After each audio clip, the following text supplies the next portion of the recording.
I'm not going to stick to the notes because we just don't have time. I've never done a 15-minute presentation before. I work at a rehab.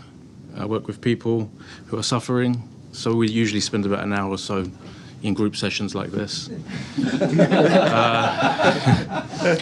So I'd rather just speak impromptu, if you don't mind, address you as friends and just have an enjoyable time rather than stick to the script. I'll bore you. I can trust me. I'll bore you. So, two things here: Lamentations and Winnicott. My area of interest is Johannine studies, New Testament studies, and psychology, and looking at two worlds of discourse, how we might draw out similarities and work it so we can find a common place between psychology and religion. And it's not an easy ride.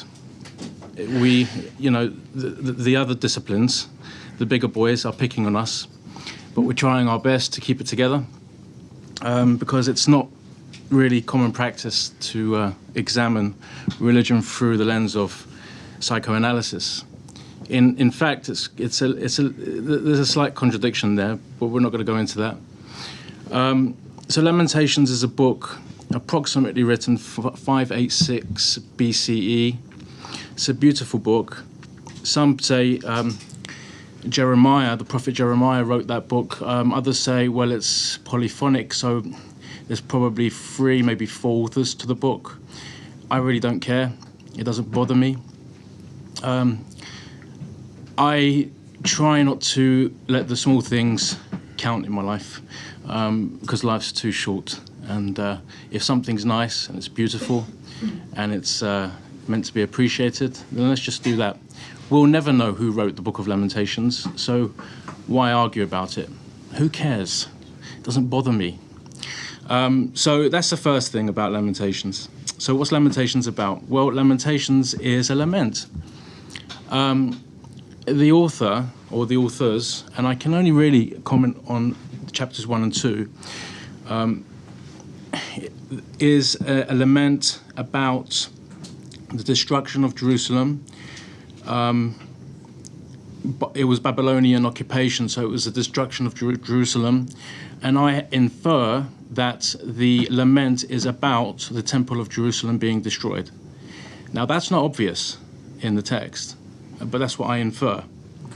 That's the thing that I'm going to say about Lamentations. Keep it short and sweet. The thing I like to say about Winnicott, Donald W. Winnicott, is that he is a not very well-known psychoanalyst, but his understanding regarding transitional progression is really quite interesting. And here we have a man who looks at something as trivial, let's say the transitional object. I'll explain what that is. Who here, you don't have to put your hand up if you don't want to, but who here had a blanket or a comfort object when you were a child, or know someone that might have had? My brother had a blanket. You took it. Yeah. This is in Winnicottian terms, this is a transitional object, and some still have it. Now, this object is a representation of the caregiver, probably the mother, and so the child sees the mother in this object, just to put it in a sentence. There's more to it than that. So if you take the object away from the child, he or she will scream hysterically and probably fight you for it. And with good cause too. The object circumvents anxiety. So the mother might not be with the child, but if the child has that object, it's like the mother's presence is with the child.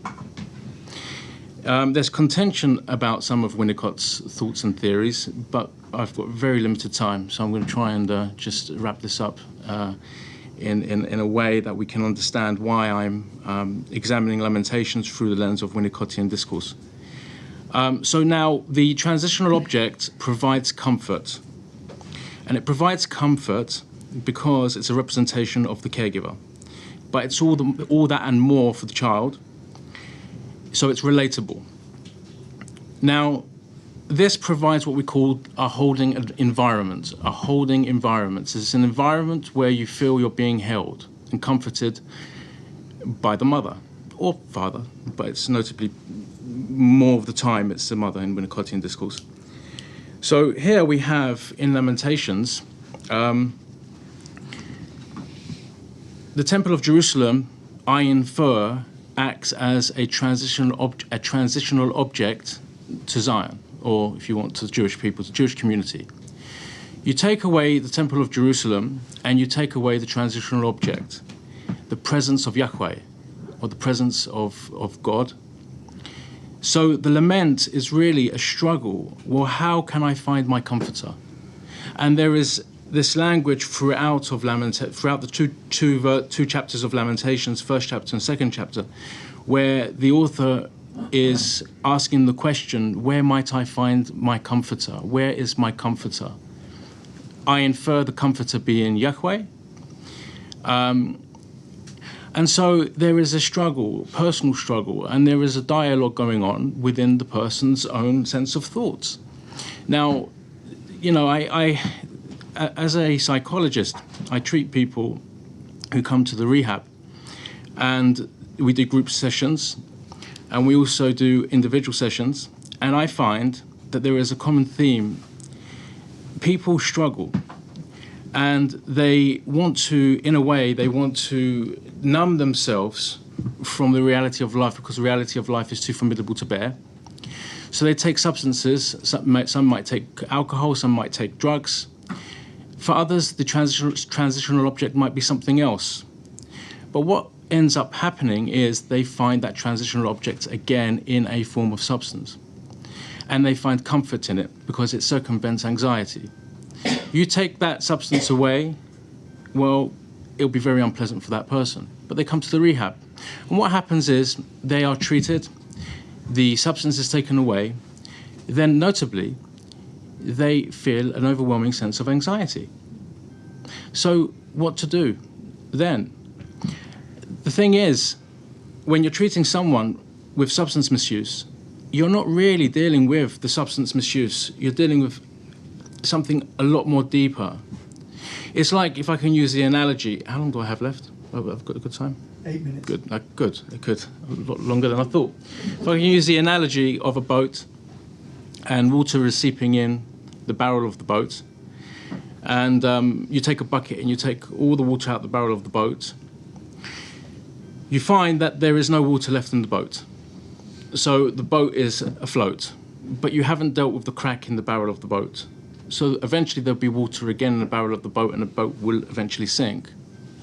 So when you're dealing with people who have lost this transitional object, it's only a matter of time until they go back to doing some form of behavior that's not good for them, typically speaking.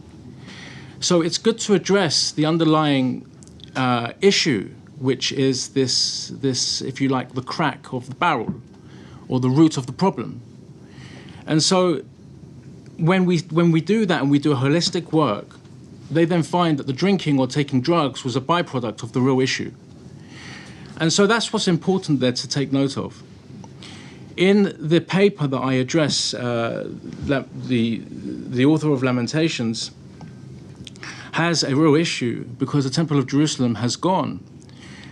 Well, what's the real issue there? What's the underlying sentiment? What's really going on? Is Yahweh to be found or to be located in a geographical place? Or is Yahweh, the true caregiver, found within oneself? Because the lament that this author expresses is, in a way, reconciling himself or herself back to a sense of understanding that Yahweh is present. Because who is this author addressing the work to? Does the author know that the work will be read by others, or is this a poetic work which is just for this author to enjoy and to, if you like, have this cathartic expression on paper? So I guess what I'm trying to say is understanding Lamentations for me is understanding that the transitional object has been compromised.